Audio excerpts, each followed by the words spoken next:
Hi everybody, welcome to Caketastic Cakes. It's Jen and I'm going to show you how to make Ian from Onward out of gumpaste. Just like before, if you guys have any tools or supplies you see me use that you think you might need, check the description below and I have a whole bunch of links that should be able to help you out. Okay, before you make Ian, you got to make his staff. I took some brown and gold and kind of rolled it and marbled it together. And then I just rolled it real thin. I forked it at the end into 3 little prongs, as you can see. I'm messing with them right there. And I'm going to kind of kink it up and then let it dry. I'm using a little piece of paper towel there just to support the prongs. I realized they should have been twisted together more at the top, but I didn't do it. So, keep that in mind if you guys are going to do this. And you see I'm kind of kinking it up because it's not real straight or anything. It is a little long, so, keep that in mind. And as you can see, I also had made his body before I made the staff, so I got all hung up, which is, difficult because then you're sitting and waiting for the staff to harden because you can't do anything until then. So make the staff first is the moral of that story. All right, to make Ian, I started with his legs. I just took blue, made a hot dog, forked it down the center as you saw, cut off the top there, so he's got a little bit of a waist, and round off the legs. Make them pretty thin, not too thin, but he's a pretty skinny little guy. I ran it through with a lollipop stick, and I'm putting it in a piece of styrofoam just to hold the shape and everything. I trimmed off the one leg, and I had it bent at the knee because I kind of wanted a relaxing type of a pose. I bent the other knee. I have it positioned close to the edge so the knees are bending in pretty much the same distance from the torso there. And let it sit. Okay, this is going to be the cuff of his jeans. I added a little bit of white and kind of marbled it in a bit to the same color blue. I folded it in half. And then I'm going to have a flat edge, kind of a rounded edge, and I'm just putting marks on the top because his jeans are kind of roughed up a little bit. I made a groove down the center again to kind of make it seem more like it's rolled, more like, I don't even know, 50s style, I guess, the greaser kind of look. And yeah, so trim off an edge or a piece as long as it's long enough to go around the cuff. There you go. You don't want them too thin either or too thick, but he rolls his cuffs pretty thick. They're pretty good size cuffs, so just keep that in mind also. A little bit of water, like I said, pinch it into place. There you go. You got his jeans. Look at that. They're like halfway done already. This is red I mixed with brown because it's not a real bright red, shirt that he wears. And I, again, made kind of like a half a hot dog on this one. And I pinched off the center so it would slide down right on top there like that. And there you go. Just slide it right on. That's all you have to do. Like I said, like half a hot dog, hollow out the bottom a little bit, and it'll slide right down and fit right over top of his pants. Just kind of smooth it down over his jeans so he doesn't have a big flared waist, so it kind of all blends in together. And once you get it on top of his legs, then you can see how much you need to take off from the top because you don't want him to have a super long, crazy torso because that looks weird. So that's what I was doing there. I just trimmed off the extra and, smoothed it off. I'm using a little piece of dried spaghetti, shoving it into the bottom of his legs. And I'm using basically a white Tic Tac shaped bean shaped piece of gum paste. Push it on in there, and that's going to be his sneakers. I was not sure what to do with those because they're green kind of Chuck T style shoes that he's wearing. So I figured it would be easier to do white sneakers and then just color in the green. It didn't look the best. Of course, you'll see it. But, keep it in mind. It's an option. Maybe you'll do better or maybe you have a better way to do it. But that's what I did. Using a little piece of that light blue there just to go around his neck because we're going to have a neck on him. Trimmed off the extra with a pair of scissors. Smooth out the seam in the back a little bit because his hair is not going to cover it. And now I'm going to his head. Okay, his head is kind of teardrop or egg-shaped, if you will, with a pretty pointy chin. He's got a pretty good chin on him. So I put the egg that I made on a stick, an extra stick, made 2 little eye holes, and I wanted to get the feel of it. You can see he's got his pointy chin and everything. I'm going to add his nose. He's got a pretty big sized nose, so keep that in mind. It's kind of triangular in shape. It's flat on the bottom mostly and kind of pointed on the top. It's pretty thick, comes out a good, good distance. He's got a pretty good nose on him, so don't be too shy with the nose. And once the nose in place, you can make his eyes a little bit bigger. They're not huge. He's not a girl Disney character, so of course his eyes don't take up half his face. And once you get him into place, I trimmed off a little bit extra of the neck because it looked ridiculous, and then slide the head right on there. All right, I just filled in the eye sockets with little balls of white. Again, he's got smaller eyes, not real big. I'm giving him a little bit of eyelids because I wanted him to be more kind of relaxed and chilled and hanging out and, just vibing, as my kids say, all the time, all the time. So yeah, he's got his half-lidded eyes there. And it's the same color as his skin, by the way. And now I'm going to add his hair. His hair, I just did dark blue, the same color as his jeans. I rolled it thin onto each end. I just took one piece and rolled it thin on each end.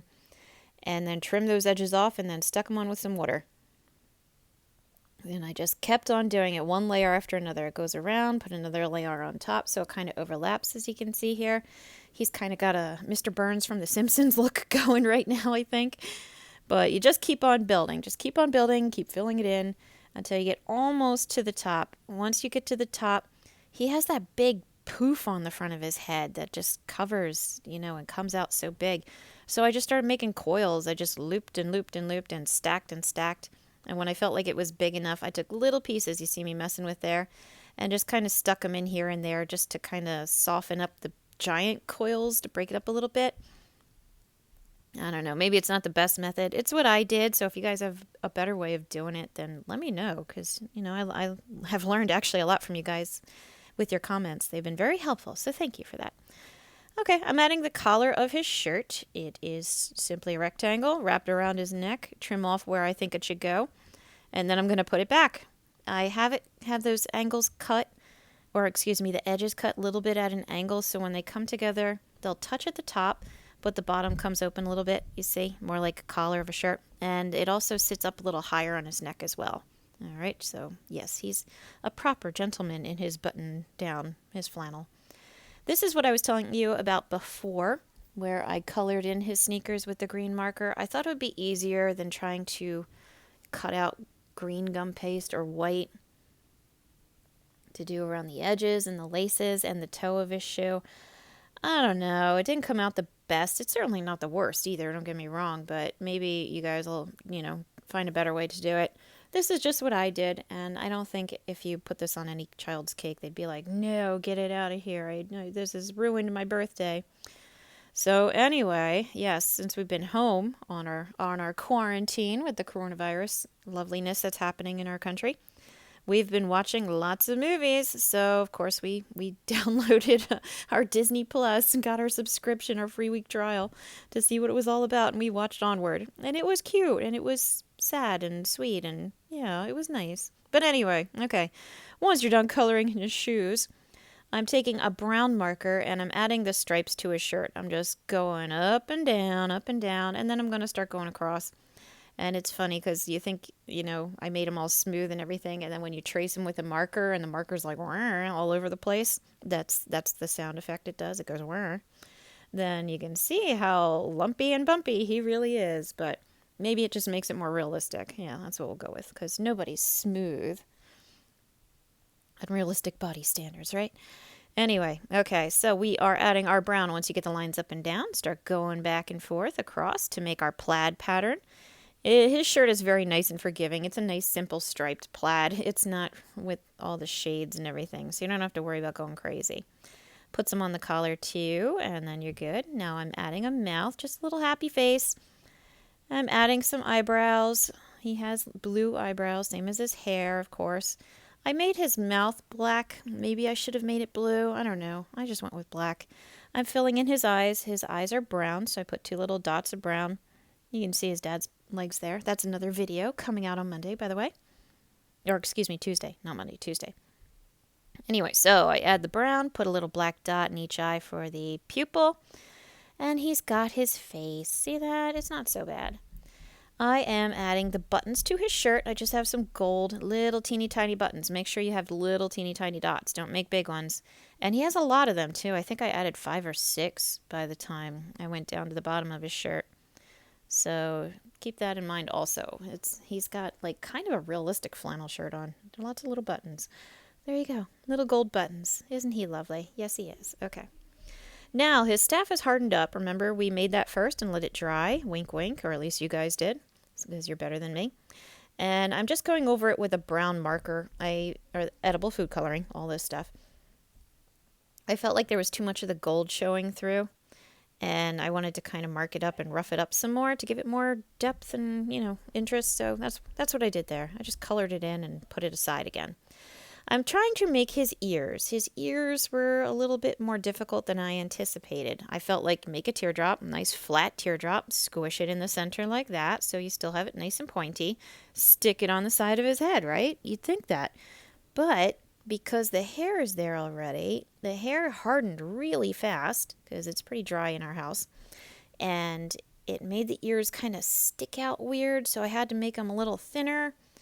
And then the angle was weird, and it was just lots of weird. There was just, you can see it kind of coming out and going around his hair. So I don't know if you want to leave the hair a little more open on the sides, and then fill in after you put the ears in, which is probably what I should have done. But I added the ears, so I made very flat teardrops, hollowed the center a bit, cut off the one edge so it would fit against the head as much as possible, and then did my best to get him into place. I actually cut some of the hair away with my X-Acto knife to try to get him back into place.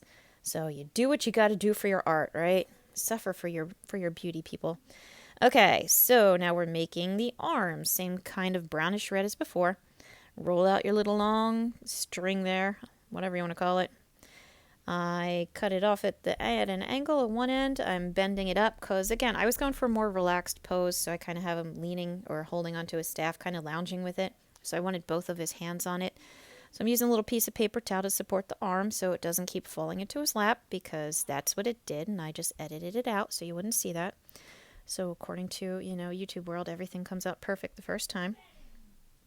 Rolled out some red really thin, cut a little rectangle to make the cuff of his sleeve. I put a little mark in it with my X-Acto knife because you know how they have, like, when you fold over the sleeve, there's like where the button is, it's a little open. So that's what I was trying for there, going for that tiny detail no one would ever notice.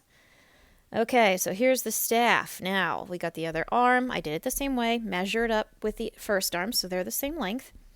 And I'm kind of just smushing the staff against his body and then smushing that super soft arm up against the staff and into the side of his head and everything, just trying to get it to stay. I ended up having to prop it with something and then let it sit for a couple of hours in order for it to stay, because it just wasn't staying. And again, the master secret of editing just makes it all seem perfect. Okay, now we're going to add his hands once everything is stiff enough to support it. Just make a little bean shape, flatten it out, cut off one wedge and separate it for the thumb. I put imprints for the other fingers, and then just stick them on the end of those sleeves with a little bit of water. There you go. The hands actually weren't hard. Getting the hand to go around the staff was a little bit more difficult. So anyway, once again, I had to let mine sit, but once it was ready, I went back with my brown marker again, fill in the sleeves with the stripes, up and down, back and forth, make your little cross hatching all over the place. Do the front, do the back, do the sides, whatever. And then he's done. You got Ian from Onward, and he looks pretty good. He's not the best, but he's pretty good. Okay, so check out my other videos, please. Please like and subscribe. That would help me out greatly. Stay safe out there, guys. Check out my next video of the dad's pants coming out next week. And thank you for watching Caketastic Cakes.